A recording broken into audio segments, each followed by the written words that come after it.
இடுக்கி நாரககானத்தில் jeep பள்ளத்தில் கவிழ்ந்து விபத்துக்குள்ளானது. விபத்தில் பிஞ்சு குழந்தை உட்பட 2 பேர் உயிரிழந்தனர்.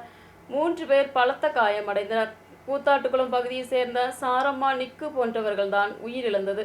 இடுக்கி நாரகக்கானத்தில் ஜீப் பள்ளத்தில் கவிழ்ந்து விபத்துக்குள்ளானதில் 2 பேர் பரிதாபமாக உயிரிழந்தனர். 3 பேரின் உடல்நிலை கவலைக்கிடமாக தொடர்கிறது. கூத்தாட்டுக்குளத்தை சேர்ந்த சாராமா, 6 மாத குழந்தையான நிக்கு போன்றவர்கள்தான் மரணமடைந்தது. நாரகக்கான சென்ட் தோமஸ் மவுண்டிற்கு சென்று திரும்பி வரும் வழியில் விபத்து ஏற்பட்டது. பலத்த காயமடைந்த 3 பேரை கோட்டை மருத்துவக் கல்லூரிக்கு கொண்டு சென்றனர். காயமடைந்தவர்கள் இடுக்கி மருத்துவக் கல்லூரியில் அனுமதித்தனர். மாலை 6:30 மணிக்கு தான் சம்பவம். நாரகக்கானம் டபுள் கட்டிங்கில் திருமணத்தில் பங்கெடுக்க சென்று பிரவம் கூத்தாட்டுக்குளத்தை சேர்ந்த 12 பேர் பயணம் செய்த வாகனம்தான் விபத்துக்குள்ளானது. திருமணத்திற்கு பின்பு அருகிலுள்ள சுற்றுலா மையம் சென்ட் தோமஸ் மவுண்டிற்கு சென்று திரும்பி வரும் வழியில் கட்டுப்பாட்டை இழந்து ஜீப் பள்ளத்தில் கவிழ்ந்தது. பொதுமக்களின் தலைமையில் விபத்துக்குள்ளானவர்களை இடுக்கி மருத்துவக் கல்லூரிக்கு கொண்டு சென்றனர். பலத்த காயமடைந்த 3 பேரை கோட்டயம் மருத்துவக் கல்லூரிக்கு கொண்டு சென்றனர். கூத்தாட்டுக்குளத்தை சேர்ந்த ஜோலி, சாலு, எல்தோஸ், ஜூலியட், சாஜன், ஜோதிஷ், ஜோமன், நிஹாரா, சின்னு, எல்தோஸ் போன்றவர்கள்தான் காயமடைந்தவர்கள். ஓட்டுநர்களின் அனுபவ குறைவுதான் விபத்துக்கு காரணம் என்றும் தெரிய வந்துள்ளது.